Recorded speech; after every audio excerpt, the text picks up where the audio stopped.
Bonjour à tous, bienvenue sur Bana, émission de l'Église de l'Arche de Paix, consacrée à l'édification de la famille. Une famille forte pour une Église forte. La famille étant le thème autour duquel nous nous retrouvons tous les lundis, nous allons voir ensemble une des manières de développer le culte de la famille. Par ces temps de confinement, nous souhaitons que ces moments en famille soient agréables et bénéfiques pour tout un chacun.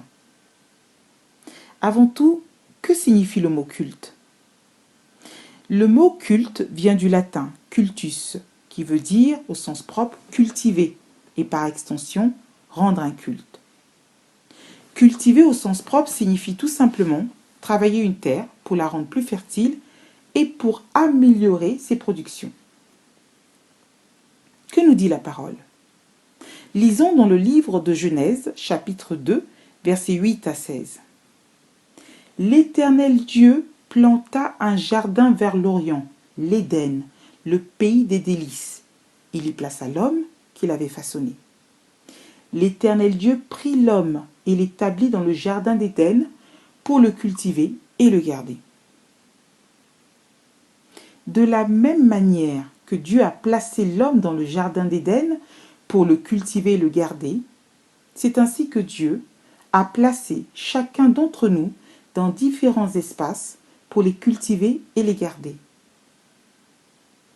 Ces espaces sont nos entreprises, nos cercles d'amis, notre quartier et bien entendu nos familles.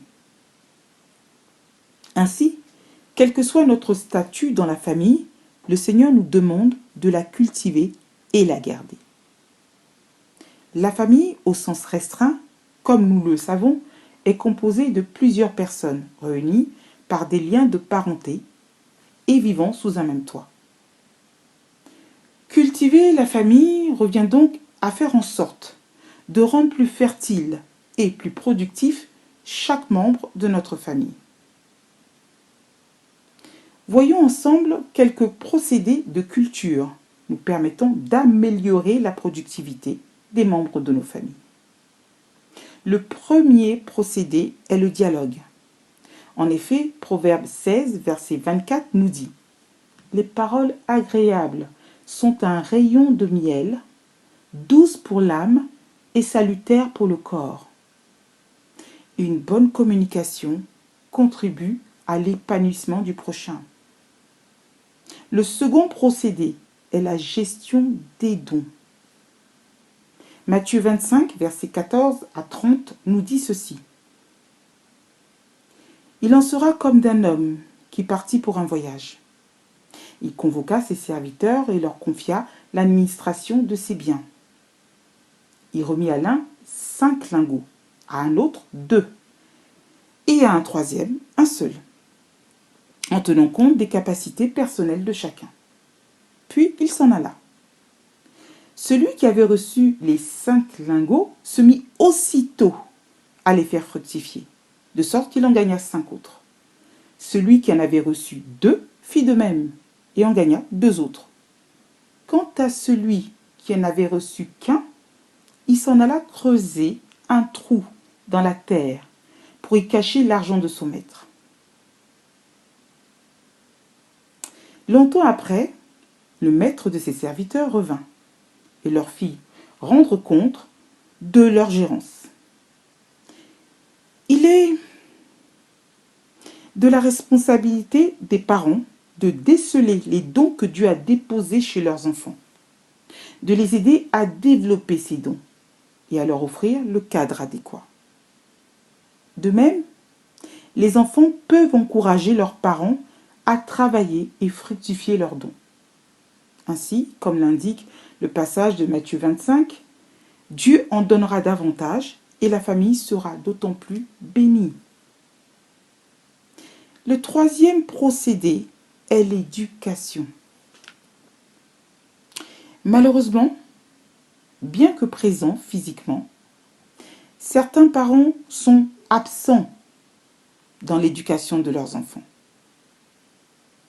Un enfant livré à lui-même est limité dans son développement et ne peut utiliser son plein potentiel. En effet, la Bible nous dit ceci. La verge et la correction donne la sagesse. Mais l'enfant livré à lui-même fait honte à sa mère. Proverbe 29, verset 15. Le quatrième procédé est la considération des uns pour les autres. Matthieu 18, verset 5 le confirme. Et celui qui accueille en mon nom un enfant comme celui-ci m'accueille moi-même. Les parents doivent donc considérer les enfants malgré leur jeune âge, car cela plaît à Dieu. De même, les enfants doivent honorer leurs parents, car en faisant cela, Dieu les bénit. Exode 20, verset 12. Ainsi, tout le bien que nous faisons contribue au bien-être de chacun et améliore la qualité de vie de la famille. Le dernier procédé de culture que nous voulons énumérer est primordial. Celui-ci nous permet d'accompagner toutes les bonnes actions dont nous venons de parler en les rendant encore plus efficaces. Il s'agit de la prière les uns pour les autres. En effet, Jacques 5, verset 16 l'atteste. Confessez donc vos péchés les uns aux autres et priez les uns pour les autres, afin que vous soyez guéris. La prière fervente du juste a une grande efficacité. Oui, c'est la responsabilité de chacun dans la famille, parents comme enfants, de cultiver la famille afin d'avoir une famille forte et par conséquent une église forte. Merci de votre écoute. Que Dieu bénisse votre maison. À très bientôt sur Valeur.